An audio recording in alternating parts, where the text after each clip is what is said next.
Hi friends and friendly subscribers, welcome back to my channel. This is Inner Hill Tarot, and today we're going to unbox this beautiful Dream of the Nile tarot from Amazon, the same artist that created Dream Visions tarot, the first and second edition.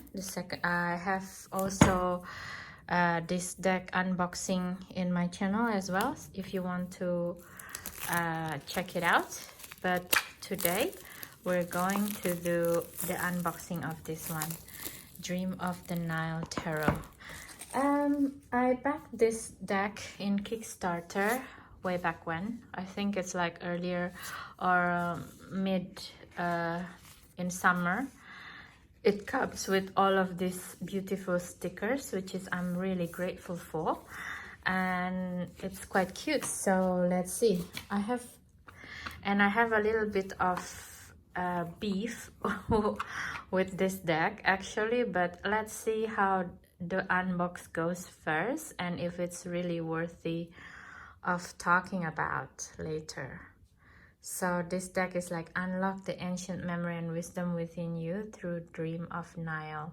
This deck is created to assist you on your spiritual journey to awakening as humanity transitions into the age of Aquarius.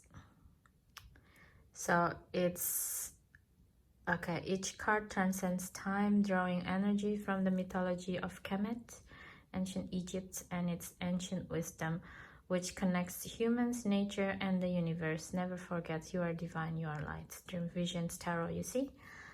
Copyright 2023, Amazon.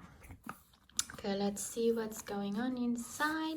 It's a really beautiful box, actually. Look, it's quite luxurious feeling. It's very beautiful, actually. Beautiful, beautiful deck. Wow, look at this. Look at the cards. It's like really royal blue and gold. It's very ancient Egypt feeling about it. Wow. Quite excited. Wow, this is really beautiful deck. Amaze boy. Okay. So before we go there, let's see the guidebook first, which is mummy basically. What's going on here? Oh, this is how we open it. Dream of the Nile tarot. The moment of incarnation.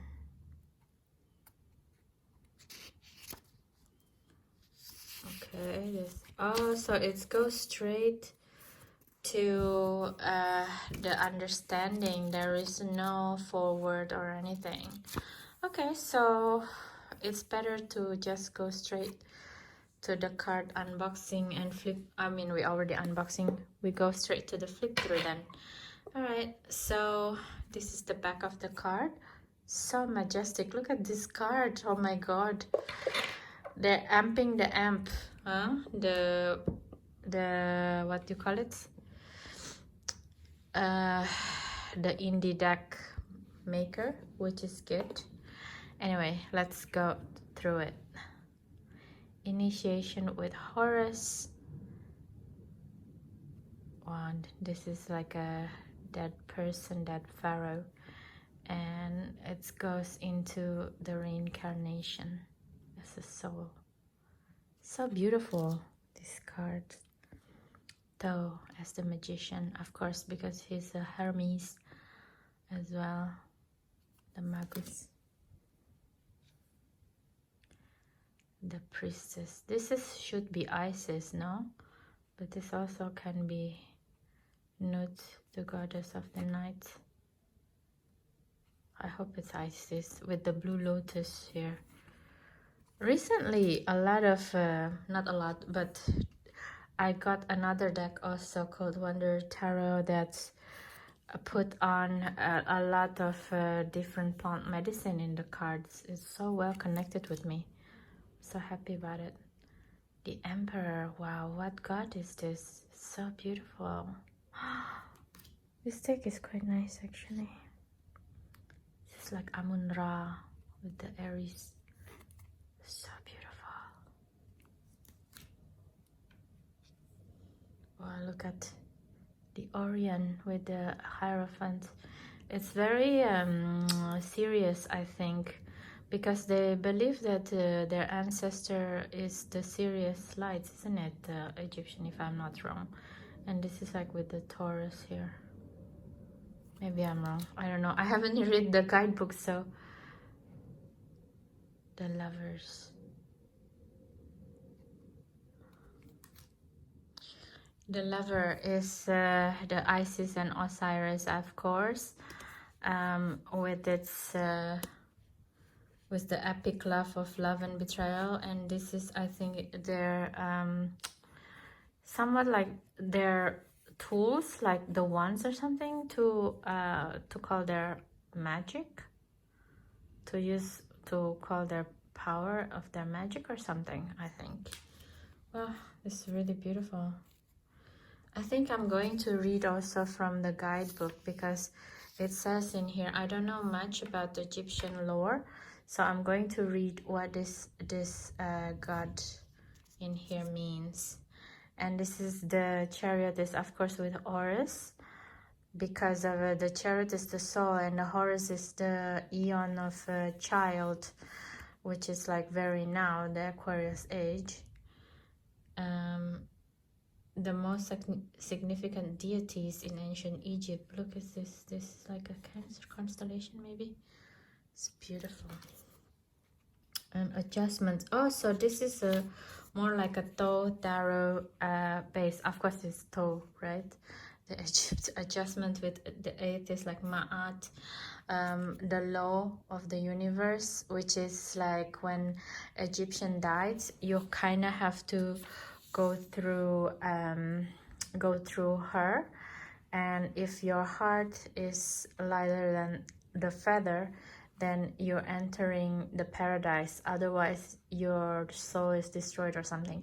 You should watch the Moon Nights. There is like something like this episode with the Wyatt or something. Truth. Wow, the Hermit. And this is like Virgo. Hermit is the Virgo, yeah. Beautiful. Force of life. Like two Horus with the Jupiter. It's expansion. Fortune. This is strength. That's me. Okay, this is like a goddess that I don't know actually. It's called Kadesh. Depicted as a beautiful woman standing or riding a lion, often holding symbols of eroticism and fertility, such as lotus and snake. Okay. The Hanged Mummy. Okay. Interesting. This is so cute actually. Never see the word of the Hanged Mummy at all. Which is really nice. And the rebirth is, of course, Osiris, because he was the one who decapitated into several different body parts, isn't it, by the brother. That's a really mean brother, hey? And yeah, I just wonder why they make the point that his genitals cannot be found anymore, and Isis has to create it from wood or something to make them be able to have kids together as Horus. I kind of feel with Osiris being decapitated, and you cannot find his manhood anymore. It's like today's men being emancipated with all of crazy things that happening, you know. And yeah, I don't know, the notion of man and manhood is very interesting things to explore also actually. And number 14, Temperance, in here is as flow, and the goddess is Happy, as annual flooding of Nile in ancient Egyptian religion. I think before happy is like with the hippopotamus, if I'm not wrong. But yeah. Oh no, this is like the crocodile actually in here. Wow, it's very interesting. So it has a bit different from the feeling of temperance in Rider-Waite-Smith, I think. But it's also a beautiful card. The Devil, number 15. Seth, of course, the brother of Osiris. The symbol with the Capricorn, right? Beautiful deck. Number 16. The Tower. Sekhmet. Wow. Of course, yeah, that makes sense. Sekhmet is like really a fast-moving energy. Like in Indian tradition, it would be Kali Ma. So if you want to have anything done very fast, regardless the consequences, you pray to both Sekhmet or Kali Ma. But then you probably also on the theater, you know, like, oh my God, I didn't know this is going to be so dramatic. But they will help you figure out your problems quite quickly, actually. Okay, the moon is the Anubi. Oh, there's two tower cards. Beautiful. Two tower cards. The other one is the alien. So cute. The star first or the moon first? Oh yeah, the star first. Ah, okay. Now the star is the Nuit, yeah, the goddess of the nights, the night, of course. Beautiful modern depiction of Nuit, because most of the time Nuit is like a woman who's depicted doing the full not bridge, yeah, the full bridge pose, and inside there's like a lot of people. So this is like a really beautiful modern interpretation of her, a little bit alien-esque feeling, but Emma Chang deck are all alien-esque. And the moon is supposed to be the Anubi, of course. It's beautiful rendition as well, I feel. Very well done. And the sun is as Horus the Child, and it's kind of remind me the Aeon card in Thoth deck, actually. Wow, it's beautiful as a Horus the Child. Look at this with the gold. It kind of reminds me of my other Egyptian deck, actually. Nefertari Taro. That one is also very beautiful. The Awakening, which is actually in Rider-Waite-Smith, is the Judgment. Oh, it's only the Awakening. So it's when Thoth give you an idea, an inspiration, and you can embody it, and you can connect with Thoth from the Blue Lotus. Wow, it's so beautiful, and all of the soul of your ancestor is behind you. Such a beautiful deck, this one. Oh my gosh. And the universe, the world. So it's not Aeon anymore, but the universe. Is this the god of, the name of the god is Ptah. Ptah, one of the oldest gods of the Egyptian pantheon, is celebrated as the divine craftsman and creator god. So it's having the symbol of Ankh, the symbol of life, and then stability, Jet, and power, Vas. Believed to have fashioned the universe through his thoughts and words, the creative force was imagined as the divine articulation that brought everything into being.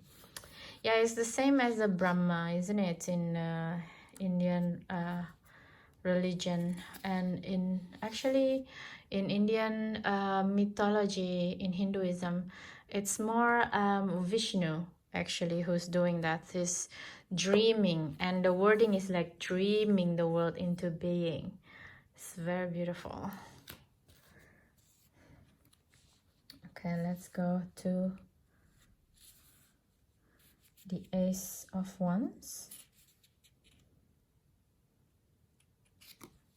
Oh, it doesn't say in here actually.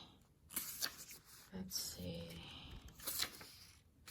Yeah, it goes straight to gods and goddesses.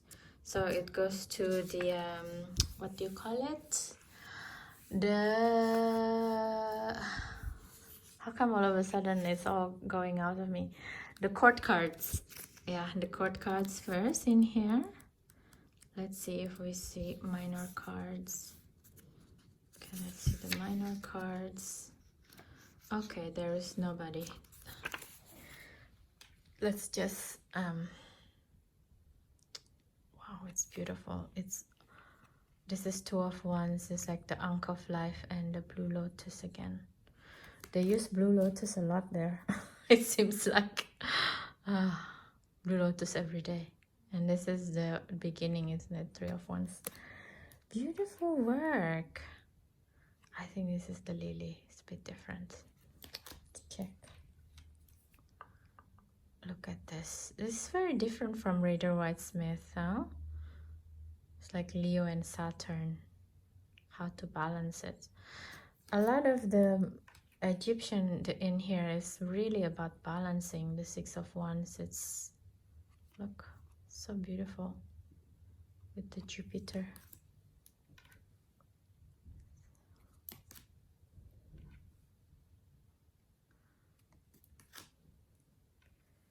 Beautiful work, but it's very thoughty in the minor cards.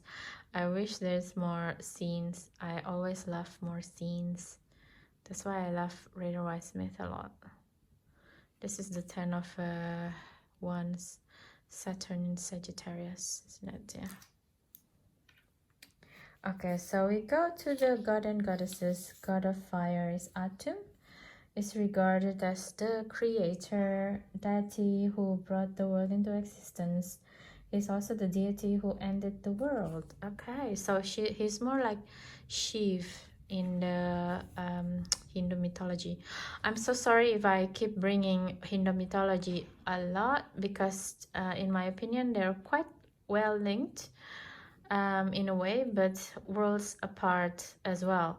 For example, Atum, this is like an anger form of Shiv, which is Rudra. And also, he also have the snake on his hands as well. The same like Shiv. It's very beautiful. I'm also learning. That's why I have this with me, so that you can also read it. And the goddess of fire, which is Queen of Wands, is very well suited with Bastet, because normally the Queen of Wands have a black cat with her, isn't it? So beautiful. Warrior of fire. This god is called Heka, personifies the concept of magical power and medicine. He's the embodiment of the magical energy that both the gods and humans utilize. His name is the Egyptian word magic. Okay, he serves as intermediary force that enables the harnessing of divine powers for magical practices. Okay, so basically if you want to do magic, you kind of give him offering. This is like a Knight of Wands energy in Egyptian mythology. Beautiful. And Page of Wands, which is Apprentices of Fire. It doesn't say anyone, so it's more like our energy actually. Most of the time Page of Wands is Sagittarius energy, isn't it?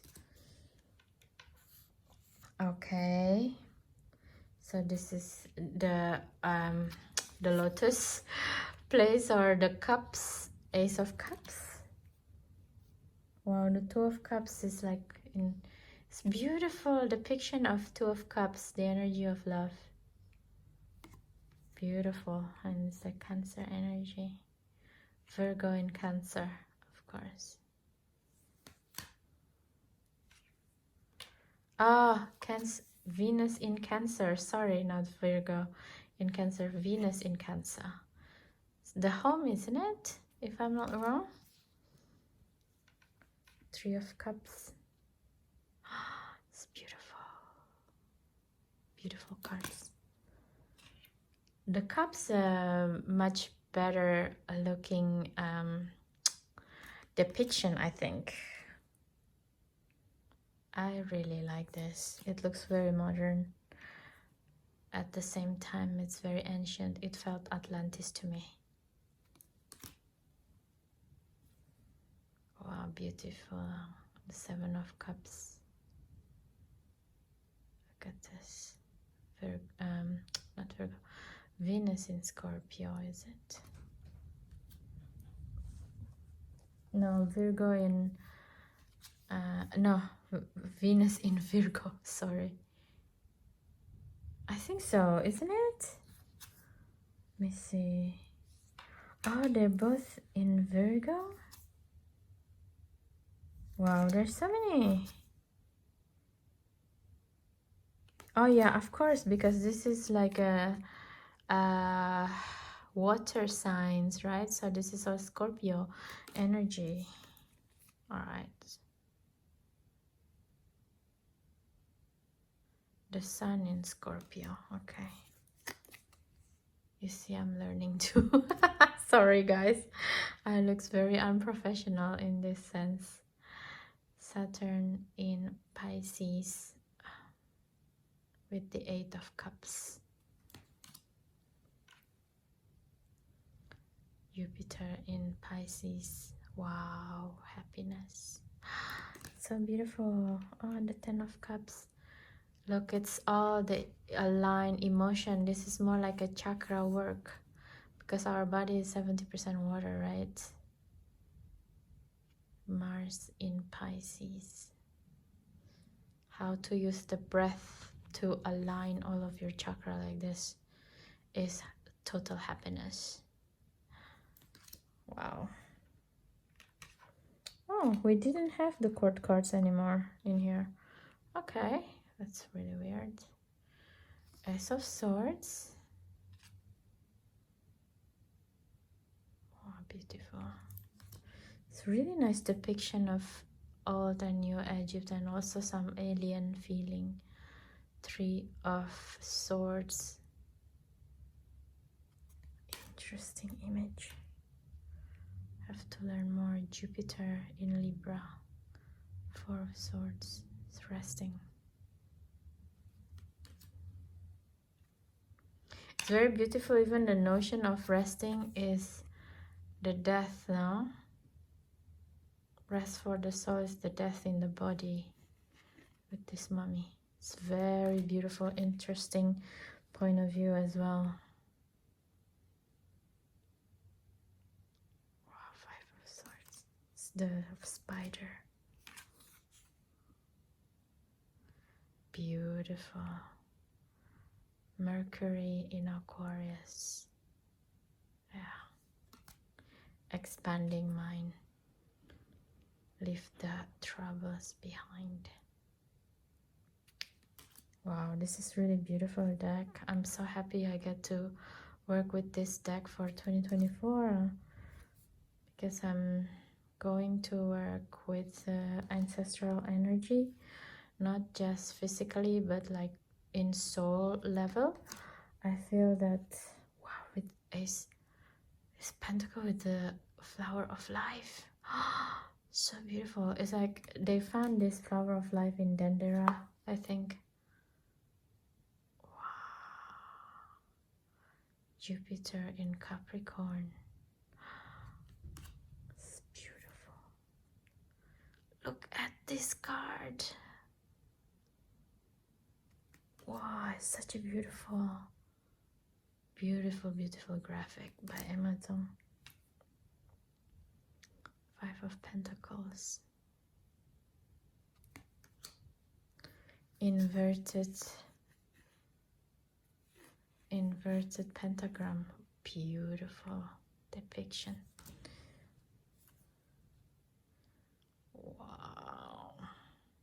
so cute. 7 of Pentacles. Yeah, it's waiting for rebirth. Taurus, Saturn in Taurus. It's remaking of the body, preparing.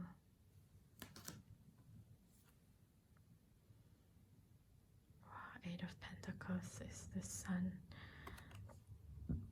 Sun in Virgo.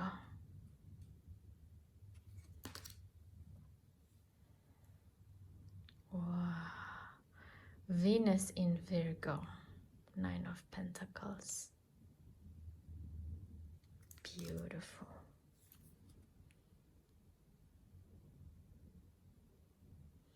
Ten of Pentacles. Wow, it's so beautiful. My Venus in Virgo actually, so my card is 9 of Pentacles. This is so nice. I just realized this.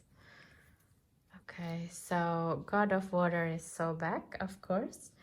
Is the god of the Nile, representing fertility and creativity. Often depicted as a man with the head of crocodile, he embodies both protective and dangerous qualities of the Nile. So one time when I was under ayahuasca influence, I went to a period of time where I was initiated at the time as a boy of 14 or 15 years old, and one of the initiatorial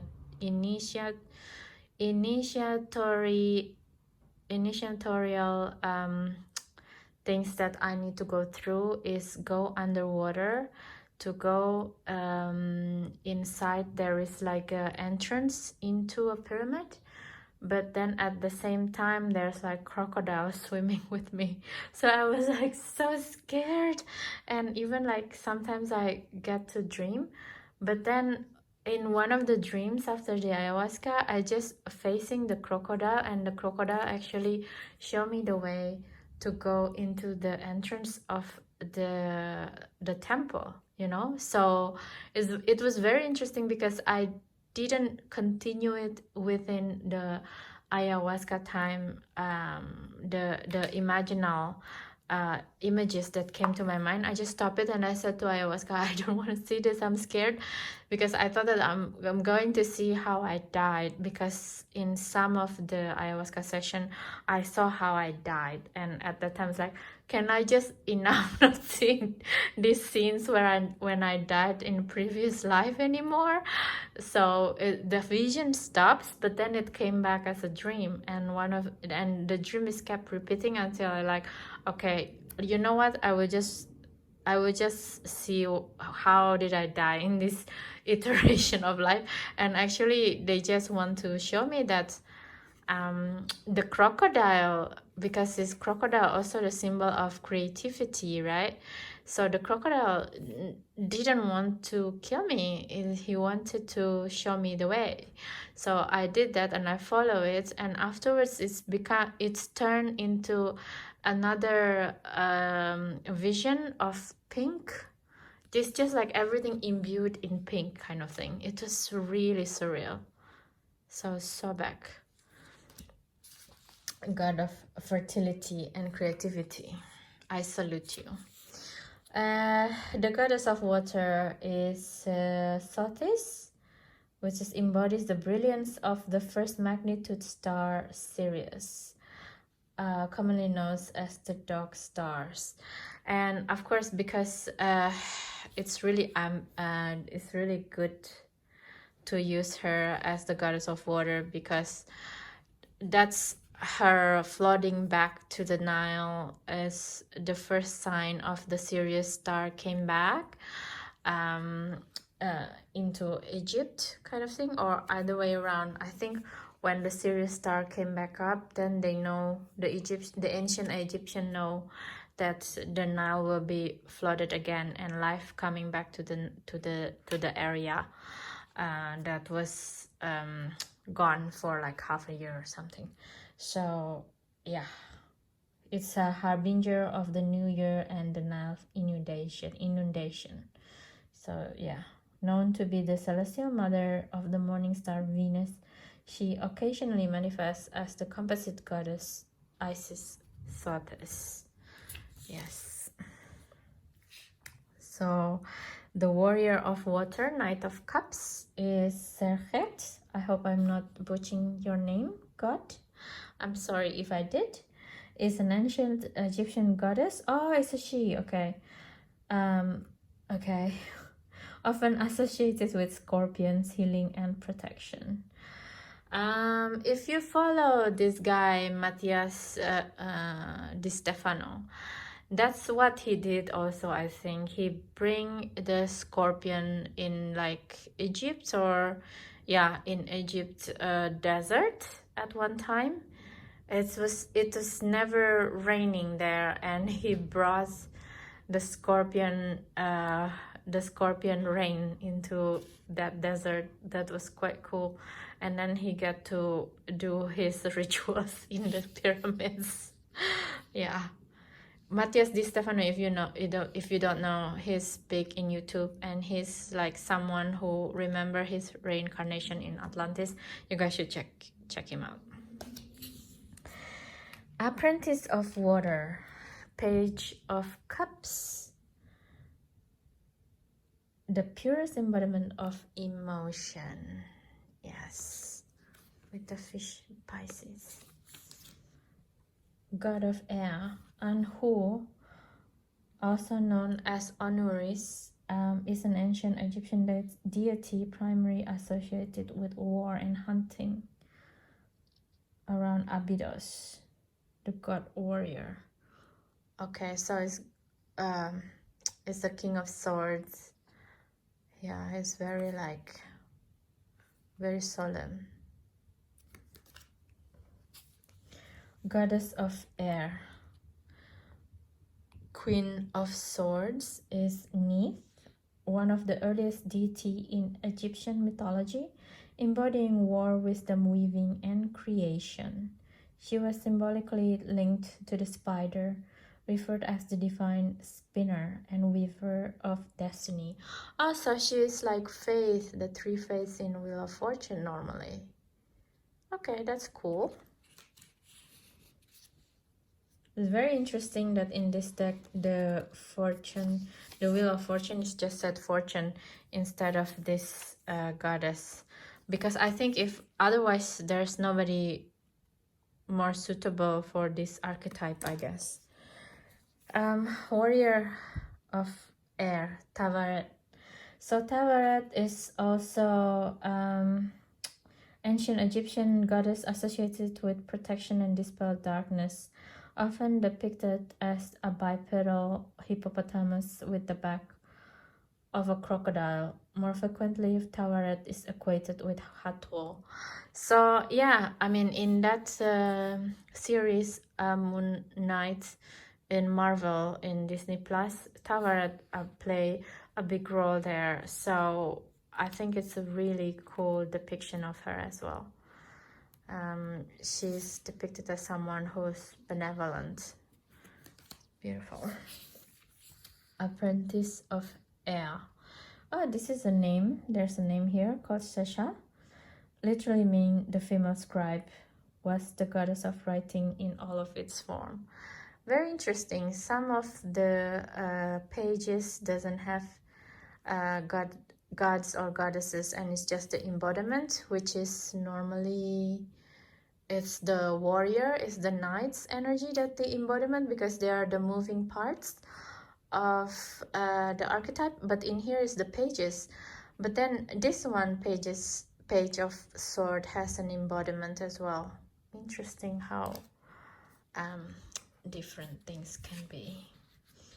But also it's understandable, because I think ancient Egyptians are some people, a culture that's really in their head a lot. I think they think a lot, right?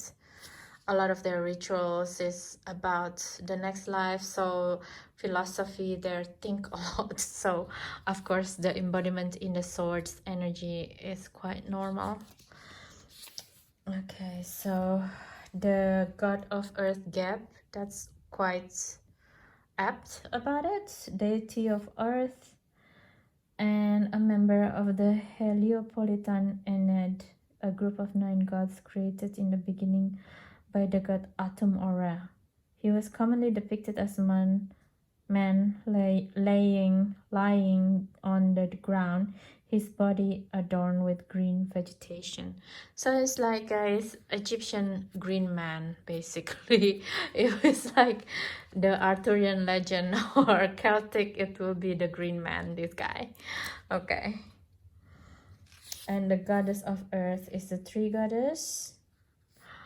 So beautiful. Look at this with the blue lotus again. And the kumquat or something. So beautiful. Wow. Kefra, I think. Yeah, that's how you say it. The warrior of earth. It means the developing one, was the god of the first sunrise at the dawn of creation, and was often associated with Atum in the form of Atum Kefra. I think the difference is Kefra is always have this dung beetle on him, that symbolize dung beetle is the one who take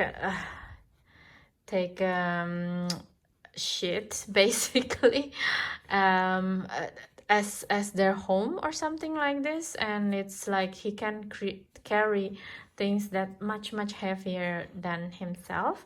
So that's why also this dung beetle is actually created as the scarab, right, in the heart, because the heart is said that it's a bigger muscle in the body and can carry so much things within it, carry so much shit emotion within it, right, and moving it along.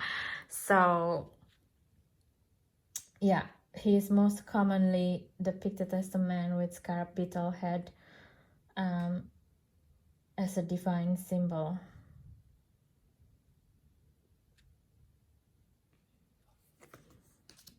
So yeah, it's good. And the last one is the apprentice of earth.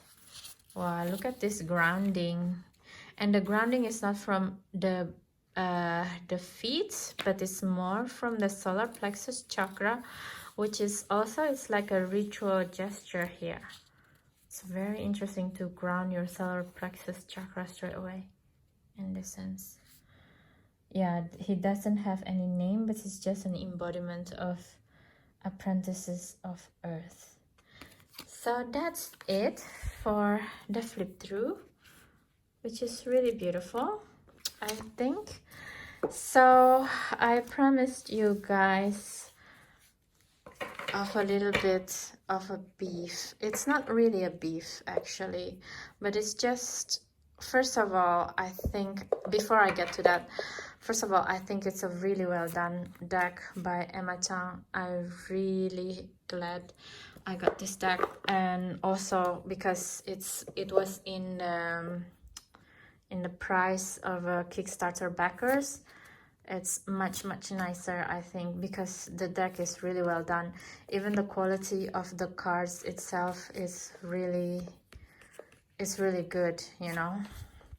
So I'm really glad to get this deck. The gilding feels very smooth in my hand. It's all look very professional.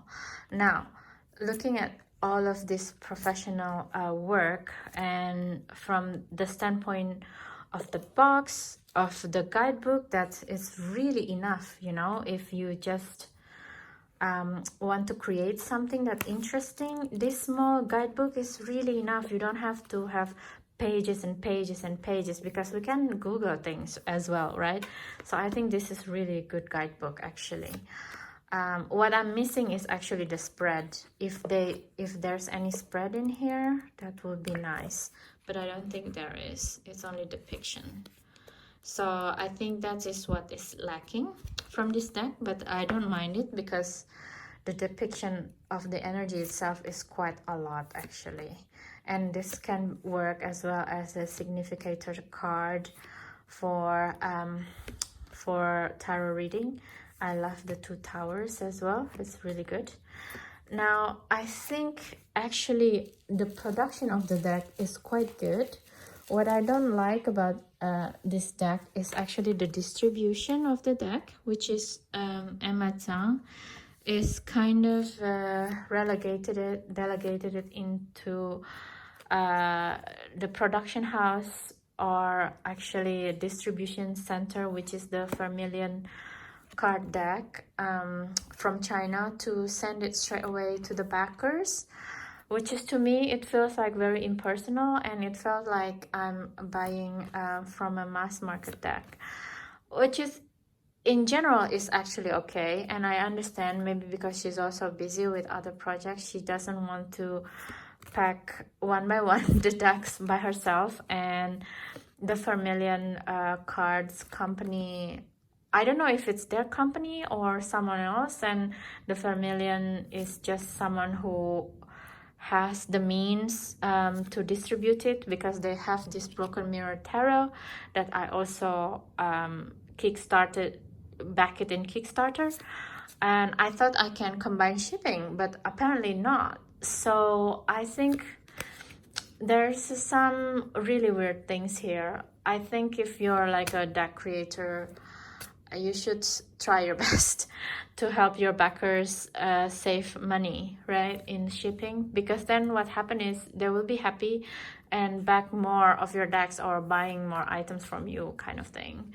It's just, I just wish that I could save money in the shipping area, because I think that's one of the reasons we pay premium in shipping, because then we get the thank you notes or extra like stickers. Even though this has extra stickers, it's just nice if there's a personal gifts or personal touch in the decks, which is I missing in here, which is also fine actually, because the deck in itself is really nice, and it's just my personal beef that I have with the way the shipping is handled.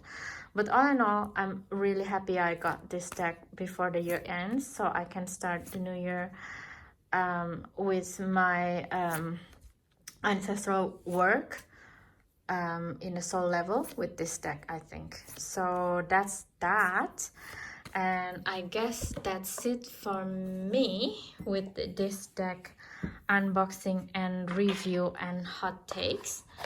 Please do let me know what do you think of this deck. Did you Kickstarter as well with this, or did you already start working with it?